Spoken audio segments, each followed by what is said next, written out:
예, 우리 중국하면 뭐가 제일 떠오를까요? 어떤 단어들이 떠오를까요? 중국하면 뭐가 떠오를까요?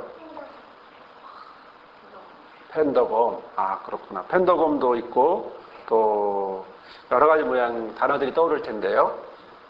그 중에 저는 한번 이런 단어가 제일 많이 떠오르지 않을까 싶어요. 여러 단어들이 있지만 그 중에 짝퉁이라는 단어가 가장 많이 떠오르지 않을까 싶은데요. 진짜보다는 가짜가 더 많은 것이, 그래서 어느 것이 진짜인지를 알 수 없는 이런 거죠. 그래서 겉은 진짜 같은데 진짜와 거의 흡사한데 조금 다른 그런 짝퉁들이 참 많이 있습니다. 그리고 중국에만 있는 것이 아니라 어느 세상에나 어느 곳에나 이제 많이 있는데, 자, 그러다 보니까 이게 겉 제품만 짝퉁이 있는 게 아니고 이 지식도 짝퉁 지식이 있어요. 어떤 거냐면 요새 뉴스에서 많이 이야기가 나오는 것들이 있는데, 그게 뭐냐면 학위 허위를 하는 박사가 되어도 진짜 박사가 아니라 가짜 박사가 되는 그런 모양들을 이제 보게 되죠. 이런 생각을 한번 해봤습니다. 과연 이 시대에는 진실이 통할까 아니면 거짓이 통할까? 우리가 어릴 적 만화를 보면 반드시 정의는 이기고, 그래서 정의가 이기는 걸 보면서 우리가 굉장히 행복해하고 신났는데, 점점 나이가 들면서 알게 되는 건 뭐냐면, 의심이 생기는 건 뭐냐면, 과연 진실이 이길까? 과연 정의가 이길까? 내가 보기엔 저 사람이 악한데, 의롭지 않은데 왜 저 사람이 더 배부르고 등 따시게 저렇게 행복해하면서 살아가는 걸까? 이런 생각들을 하게 됩니다.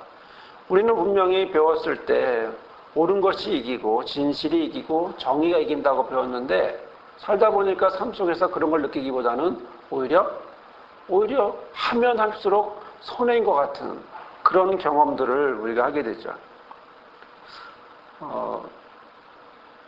그런 가운데서 정말로 열심히 공부해서 박사가 되고, 그리고 열심히 해서 논문을 쓰고 학위를 하고, 그리고 교수가 되는 길이 있는가 하면 전혀 다른 길, 쉽게 아니면 다른 이유 때문에 다른 모양으로 하게 되는, 그래서 진짜 박사가 아닌데 가짜인데 박사가 되고 학위가 있고, 그리고 그것들을 가지고 대학에 들어가서 교수도 할 수 있는 그런 모습들을 우리가 많이 요새 뉴스에서 많이 보게 됩니다. 어느 한 교수가 박사가 학위가 가짜라는 사실을 알게 됐습니다. 본인은 그것을 증명하겠다고 미국으로 갔어요. 그런데 증명하겠다고 하는 날짜도 지나는 것 같고, 얘기하는 날짜도 별로 그 뒤로도 소식도 없고요. 자, 그러다 보니까 소속 학교에서는 징계위원회가 모였는데 그 교수를 파면시키겠다고 이렇게 만장일치로 합의를 했습니다. 징계 사유는 뭐냐면, 그 교수가 학력을 위조해서 교수로 임용되었고, 또 이 같은 사실이 연일 언론을 통해서 보도되기 때문에 학교의 이미지를 실추시켰다. 이것이 이제 파면의 이유입니다.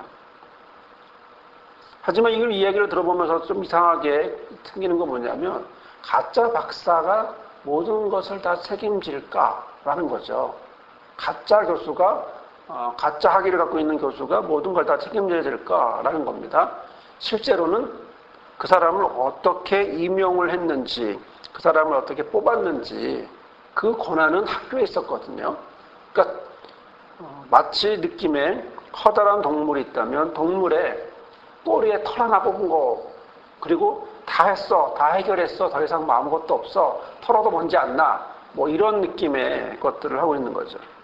여하튼 연일 이 사람 저 사람 하면서 많은 곳에서 사람들이 가짜다, 가짜 학위다, 가짜 교수다, 이렇게 이제 이야기를 뉴스에서 많이 보게 됩니다. 이 허위 학력 때문에 여러 가지 곳에서 이제 시끄럽게 됐는데, 어느 유명 대학 교수는 아이들한테 미안하다고 그렇게 이야기를 했어요. 자기 학위가 가짜였다는 것에 대해서. 그러다 보니까 과연 또 생각하게 되는 건 그 아이들은, 그 학생들은 그러면 가짜 교수로부터 받은, 짝퉁 교수로부터 받은 그 지식을 가지고 학점을 받고 또 학위를 받았다면 그거 진짜일까? 뭐 이런 생각도 하게 되는데, 이게 대학뿐만이 아니고 이게 곳곳에서 이런 모습들을 하게 됩니다. 또 잘 나가는 강사가 되려면요, 학원에서 잘 나가는 강사가 되려면 적어도 서울연고대 정도는 나와야 된다라고 하는 그런 평이 아예 있습니다.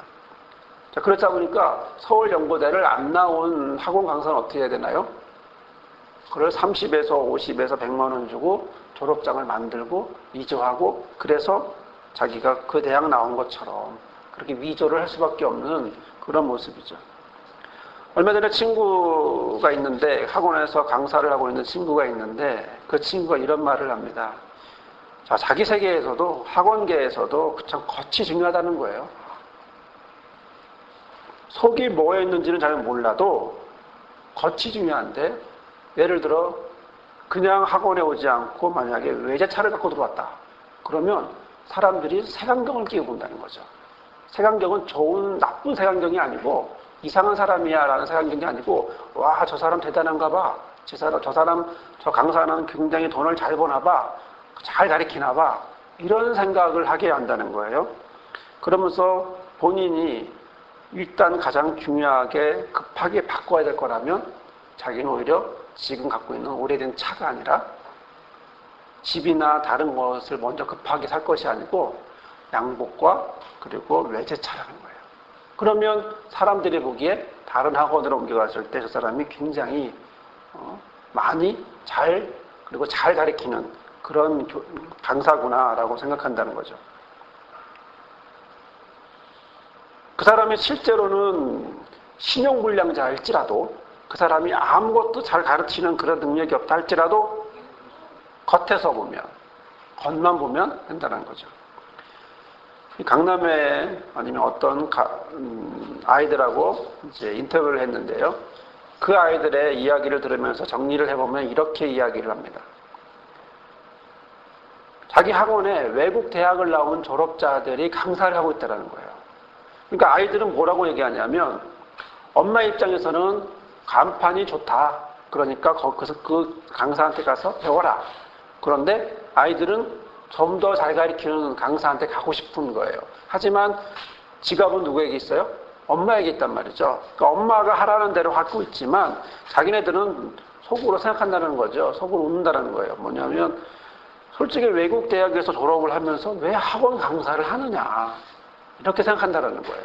그러니까 분명히 저 외국 졸업장은 진짜일까라고 아이들도 의심하면서 그 수업을 듣고 있다는 거죠. 사람의 가치를 겉으로 생각한다는 겁니다. 이 사람은 얼마짜리, 이 사람은 연봉 얼마짜리, 이 사람은 가진 게 얼마 있니, 이렇게 갖게 된다는 거죠. 그러다 보니까 자연스럽게 이것들이 처음엔 안 그랬겠죠. 그러나 시간이 흐르면서 이것들이 모양이 만들어지면서 점점점 싹이 나면서 열매가 되고, 그리고 가지가 굳고 열매가 됐다는 거예요. 거짓의 씨앗을 뿌리고, 그리고 그 거짓의 씨앗이 점점점 자라서 지금은 당연한 관행인 것처럼 공부 열심히 해서 10년 동안 외국에서 힘들게 공부해서 박사학위를 받아오는 것보다, 그러나 이런저런 이유 때문에, 그래서 선후배라고 말을 하면 숨을 수밖에 없는, 이 사람이 너의 선배야, 후배야 라고 말하면 실제로는 그 학교를 안 나왔기 때문에 숨어버릴 수밖에 없는, 사람도 친구도 만날 수 없는 그런 거짓의 세계로, 그런 세계로 들어가게 되는 거죠. 아무도 자르지 않았기 때문에 이 거짓의 열매는, 거짓의 씨앗은 열매가 되었고요. 그리고 걷잡을 수 없이 이렇게 커졌습니다. 그러다 보니까 이 시대가, 이 사회가 도덕이 있는지 선이 있는지 참 알기가 어렵습니다. 거짓이 아니어도 이런 과정 속에서 보게 되면 어떤 모든 학문마다 무엇이 있냐면 학파라는 것이 있어요. 자, 시대의 흐름이 있고 또 그 흐름에 따라서 학파가 만들어지는데요. 그것은 이제 교수가 있고 어떤 이론을 만들어내고 그 이론이 있으면 제자들이 그것을 배우면서 이제 새로운 학파들로 만들어지면서 그것이 한 무리가 됩니다. 어떤 이야기는 진짜고 어떤 이야기는 가짜고 어떤 이야기는 사람들이 몰려있고 어떤 이야기는 사람들이 몰려있지 않고 그때그때에 따라서 이렇게 쏠리고 저렇게 쏠리고 상황에 따라서 이 모양 저 모양으로 많이 그래서 옛날에는 신지식이었지만 지금은 과거의 것이 돼버리는 어느새 그것은 고전의 지식으로 돼버리는 그런 모습으로 우리는 살아가고 있습니다. 무엇이 진짜인지 들킬 때까지는 진짜인 것처럼 행동하는 사람들 속에서 또 자기 것이 진짜라고 외치는 그 무리들 속에서 우리는 뭐가 진짜인지 참으로 어렵고 분간하기 힘든 삶을 우리가 살아가고 있습니다. 그러다 보니까 자기가 원하는, 내가 원하는 것, 내가 판단한 것들 그것이 진짜라고 그것이 옳다고 다 그렇게 사는 거야 라고 이제 생각을 하고 가겠죠. 하지만 여기 박사학위는커녕 정규 학교도 제대로 나오는지 의심이 되는 한 사람이 있습니다. 이 사람은 책 한 권도 남기지 않았어요. 그저 그가 한 말에 대해서 사람들이 기억하고 어록을 만들고 또 삶에 대해서 기록을 하고 풀이를 하고 그렇게 해서 있는 한 사람이 있습니다. 근데 그 사람의 말은 놀랍게도 언제 어디서나 어느 곳에서나 어느 시대나 그 말이 새로웠다는 거예요. 과거의 지식으로 끝나지도 않고 항상 새롭고 누가 들어도 어느 민족을 가도 어느 나라를 가도 어떤 말로 해도 어떤 연령층 남녀노소 무관하고 다 그 말이 새롭게 또 지금도 새롭게 다가오는 그런 사람이 있습니다. 그 사람이 누굴까요? 누굴까요? 그 사람은 예수 그리스도이십니다. 그 사람은 바로 예수 그리스도이신데 우리 22절의 말씀을 보도록 하겠습니다. 22절의 말씀을 보면 이렇게 말씀합니다. 무슨 사람이 그 교훈에 놀라니 그가 그 가르치는 것이 권세 있는 자와 같고 서기관과 같지 아니함이로라 라고 말씀하고 있습니다. 자, 사람들은 놀랐습니다. 그의 가르침에 대해서 그의 교훈에 대해서 놀랐습니다. 놀라다라고 하는 것은 에크플레소인데 에크플레소 그가 한 가르침에 대해서 놀랐습니다. 에크플레소 놀라다 그냥 깜짝 놀라고 끝나는 것이 아니라 그가 가르쳐주는 많은 이야기에 대해서 예기치 못한 사건으로 인해서 크게 놀라는 것을 얘기합니다. 정신이 멍하고 넋이 잃을 정도로 충격을 받는 것을 얘기합니다. 에크플레소 놀라다 그의 가르침을 들으면서 충격적이었다는 거예요. 평범하지 않고 그리고 그걸 들으면서 정말 새롭고 변화가 되고 그리고 바뀌어지는 것을 보고 있다는 거죠. 사실 지금의 우리에게도 그렇습니다.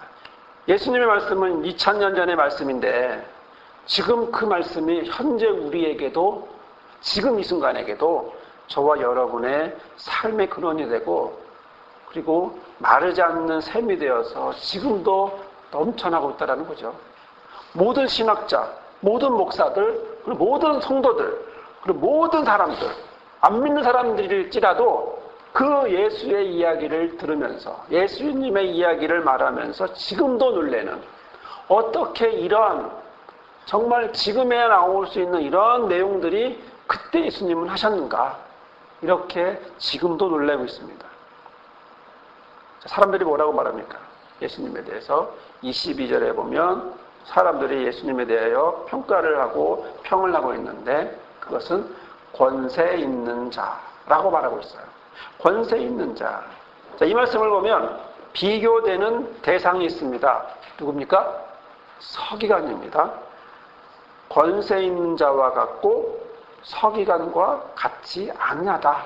자, 예수 그리스도의 이러한 가르침은 너무나 놀라운데 이 놀라운 이 말씀은 권세 있는 자의 이야기라는 거예요. 그러면서 하는 이야기가 서기관과 같지 않다는 거죠.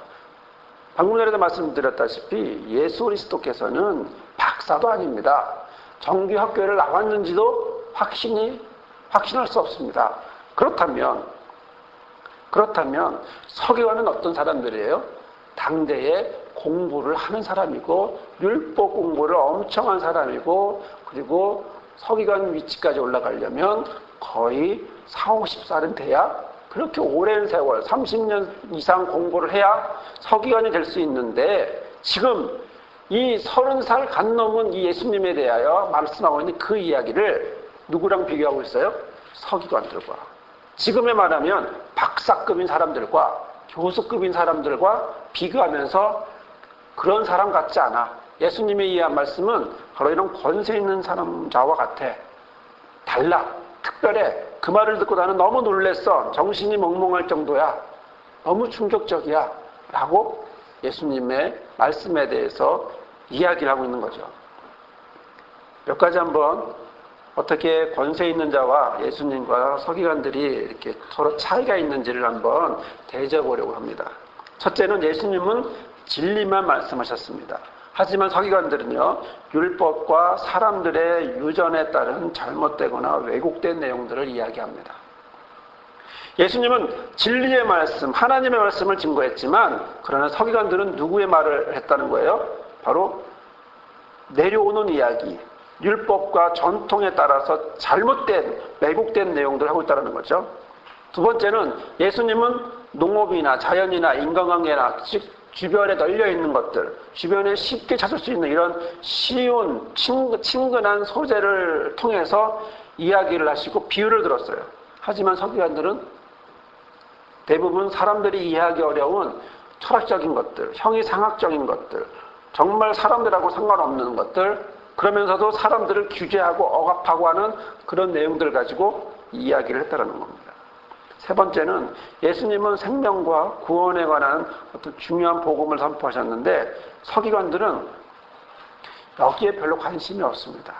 하찮은 문제들이라든가 걸고 넘어지면서 그들의 교리를 옹호하기 위해 급급했습니다. 예수님이 안식일에 대해 했을 때 안식일이 먼저냐 사람이 먼저냐라고 하는 그런 대답을 하실 정도로 바로 서기관들에게 있어서는 손을 씻고 먹느냐 안 씻고 먹느냐 이게 중요하다는 거죠.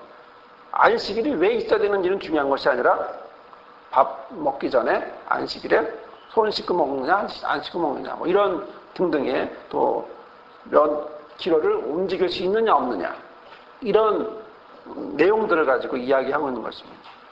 예수님은 생명과 구원에 관한 이야기하고 있는데 서기관들은 그런 거 아닌 자기들의 생각, 자기들이 옹호해야 될 것들만 급급한 거죠. 마지막으로 예수님의 말씀은 하나님의 아들이라고 하는 자신의 권세를 통해서 말씀을 전하셨는데, 서기관들의 말은 뭐냐면 자기가 속해 있는 자기가 속해 있는 학파들이죠.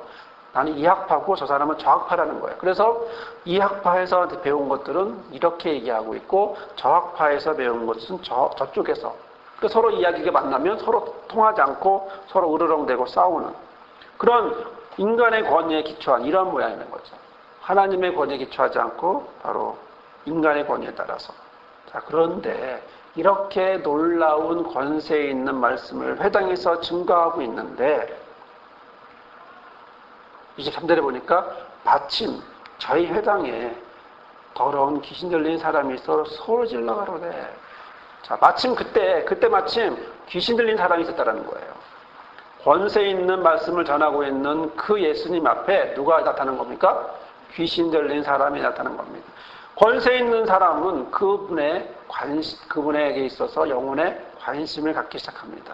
귀신 들린 자에게 있어 관심을 갖는데 서기관들은 전혀 다른 데 관심을 갖게 되죠. 저 사람이 어떻게 하나 지켜보지만 예수님은 귀신 들린 사람을 관심을 갖고 그 영혼에 관심을 갖고 또 그 영혼을 고쳐주고자 하는 마음을 갖습니다. 24절에 보면 귀신이 이렇게 말합니다. 나사렛 예수여, 우리가 당신과 무슨 상관이 있나이까? 우리를 멸하러 왔나이까? 나는 당신이 누구인지 아노니 하나님의 거룩한 자입니다. 자, 귀신도 다 한다는 거죠.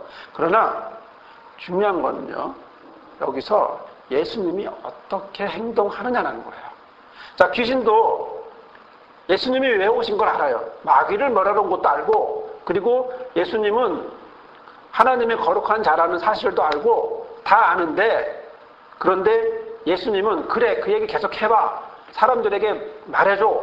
라고 말하지 않는다는 거죠. 뭐라고 말합니까? 25절에 예수께서 꾸짖어 가라사대 잠잠하고 그 사람에게서 나오라. 그 사람에게서 나와라. 뭐라고 말합니까? 잠잠해라. 잠잠해라. 자, 예수님은 당시 마술사들은 어떻게 맞냐면 지금도 주술사들이 그렇게 하고 테마사들이 그렇게 하지만 그냥 가만히 말로서 하는 것이 아니라 당시에 사람 마술사들은 어떤 도구를 사용한단 말이에요. 하지만 예수님은 어떻게 하고 있습니까? 말로. 그렇죠. 말로. 말씀의 권위로, 말씀만으로 귀신에게 이야기합니다. 귀신에게 명령합니다. 뭐라고요? 잠잠하라, 나가라. 두 가지를 말씀하십니다. 자, 이것은 예수님의 말씀의 권위에서 원래 무엇을 원하는 것이냐면 원래의 상태, 즉 회복시켜주는 예수님의 사역을 말씀하고 있는 것입니다. 여기서 우리는 두 가지의 명령을 볼 수가 있습니다. 첫 번째, 잠잠하라. 자, 혹자는 메시아로서 예수의 정체를 발설했다고 하면서 메시아의 비밀을 누설하지 못하게 한다, 입을 막는다 라고 말하지만, 그러나 이 잠잠하라라고 하는 것은 피모데티라고 하는 말인데요. 그것은 원형은 피모라는 거, 피모. 이 피모라는 말은 뭐냐면 입에 재갈을 물리다는 뜻이 있습니다. 잠잠하라는 게 뭐예요? 재갈을 물고 있어. 이런 거죠. 아무 소리도 내지 마. 재갈을 물고 있어라는 겁니다. 그 얘기는 아무리 진실이라 해도 사단의 말은 아무리 정확한 말이라고 해도 사단의 말은 들을 필요 없다는 거죠. 어떤 누구의 이야기일지라도 사단의 말은 들을 필요 없이 잠잠하라. 입에 재갈을 물려라. 라고 말씀을 하고 있는 겁니다. 솔직히 우리 사람들이 살다 보면 많은 것 속에서 뭐라고 이야기합니까? 아, 이건 귀신이 역사하나 봐. 아니면 이걸 귀신이 나를 힘들게 하나 봐. 이렇게 이야기를 하죠. 그러나 저는 귀신이나 사단이 없다라고 말하는 것이 아니라 그들의 역할, 그들의 활동에 대해서 인정할 필요 없다는 것을 말씀을 드리고 있는 것입니다. 사람들은 삶 속에서 사단이나 귀신의 존재를 인정하고 있습니다. 하지만 그들이 하는 것은 중요한 문제는 거짓이라는 사실을 우리가 잊어서는 안 됩니다. 그들이 아무리 정확한 걸 말한다 할지라도 정확한 걸 왜 말할까요? 거짓을 위해서 정확한 걸 말합니다. 정확한 걸 위해서 정확한 걸 말하는 것이 아니라 정확한 걸 말하는 이유는 참인 것을 말하는 이유는 바로 그 뒤에 거짓을 말하기 위해서 바로 참을 이야기할 수도 있기 때문에 그렇습니다. 예수님이 시험을 받으실 때에도 그 시험의 내용을 보면 사단이 뭐라고 하죠? 하나님의 말씀을 들어 사용하기도 하지만 그 내용은 잘 들어보면 하나님의 말씀을 살짝 비튼 내용이라는 거죠. 정확하게 하나님의 말씀을 전하는 것이 아니라 비튼 거예요. 뛰어내려라, 하나님이 받아주겠다. 천사가 받아줄 거라 했지만 실제로는 뛰어내리는 것이 아니라 시편의 말씀을 자세히 보면 앞으로 나아가서 넘어지면, 좌로나 우로나 넘어지면 잡아주겠다는 거지 뛰어내리라라는 얘기는 아니었다라는 거죠. 즉 사단도 하나님의 말씀을 사용할 수도 있고 예수님에 대해 증거할 수도 있지만 그러나 그것의 본질은 뭐예요? 그것을 증거하기 위해서가 아니라 끝에 가서 틀기 위해서입니다. 거짓말을 하기 위해서입니다. 나쁜 것, 거짓된 것, 사악한 것을 말하기 위해서 지금은 착한 척, 순진한 척, 그리고 있는 그대로 말할 수 있다는 거죠. 그렇기 때문에 사단의 말은 뭐예요? 잠잠하라. 아무 말 하지 마. 재갈을 물려라. 듣기 싫어. 잠잠해라. 라고 말하고 있는 거죠. 말을 해야 된다는 겁니다. 예수님의 말씀에서 우리는 두 번째로 볼 수 있는 게 뭐냐면 나와라. 나와라는 걸 뭘 얘기합니까? 그 잡혀있는, 귀신에게 잡혀있는 그 사람, 어렵고 힘들어하고 괴로워하고 있는 그 사람에게 뭘 하는 거예요? 치유를 하고 있는 겁니다. 치료를 하고 있는 거예요. 회복시켜주고 있는 겁니다. 지금 귀신에 들려서 고생하고 있는 자로부터 예수님이 그것을 꺼내주고 그에게 회복시켜주고 정상적인 삶을 살 수 있도록 해주기 위해서 예수님은 그에게 사단을 향하여, 귀신을 향하여 나와라 라고 말씀하고 있는 거죠.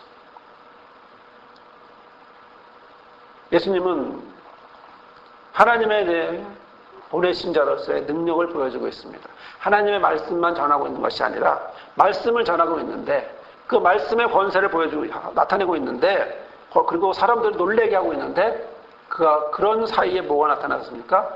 귀신 들린 자가 나타남으로 해서 그것을 볼 수 있도록 하셨습니다. 말씀의 권세를 그냥 듣고 깨닫는 것으로 끝나는 것이 아니라 이제는 경련을 일으키고 큰 소리를 지르며 나가는 이 귀신에 대해서 시각적으로나 청각적으로 다 보여주면서 사단의 실패를 보여주고 있는 거예요. 27절에 보면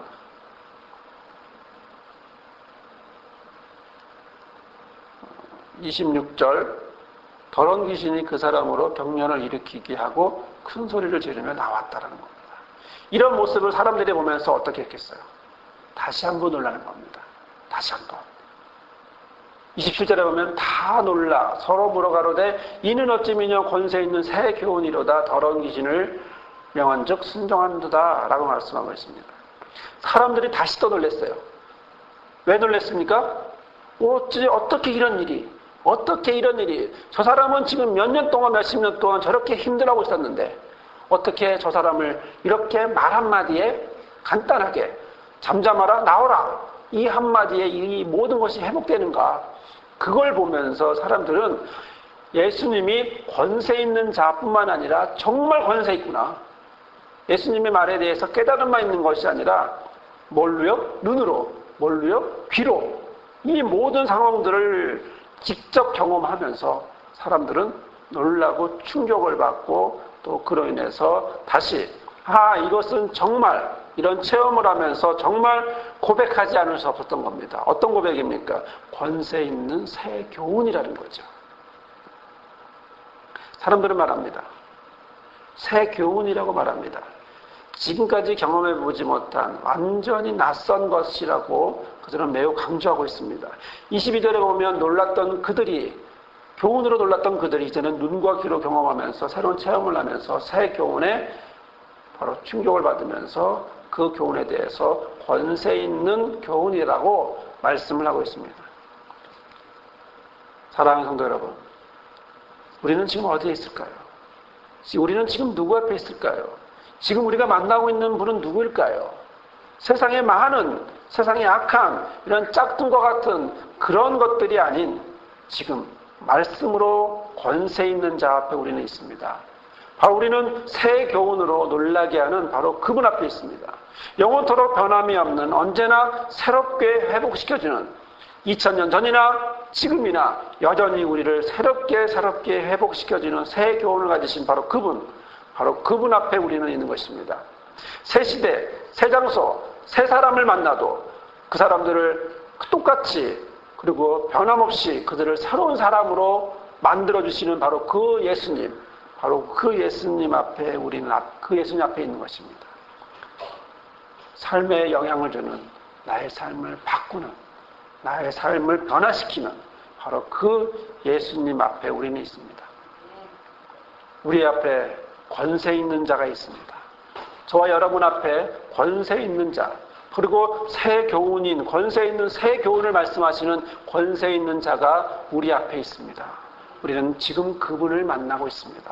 우리의 삶 속에서 그분은 우리의 삶을 주관하면서 순간순간마다 학교에서나 직장에서나 사회에서나 교회에서나 어디에서나 내가 있는 그 자리에서 나의 삶을 바꿔가면서 하나님의 새로운 교훈으로 새 말씀으로 또 우리를 변화시키는 그 역사심으로 이 시간 우리는 그 권세 있는 자 바로 그분과 함께 만나서 동행하고 있습니다. 이 믿음이 이 삶이 저와 여러분과 영원토록 함께하기를 주님의 이름으로 축원합니다. 아멘.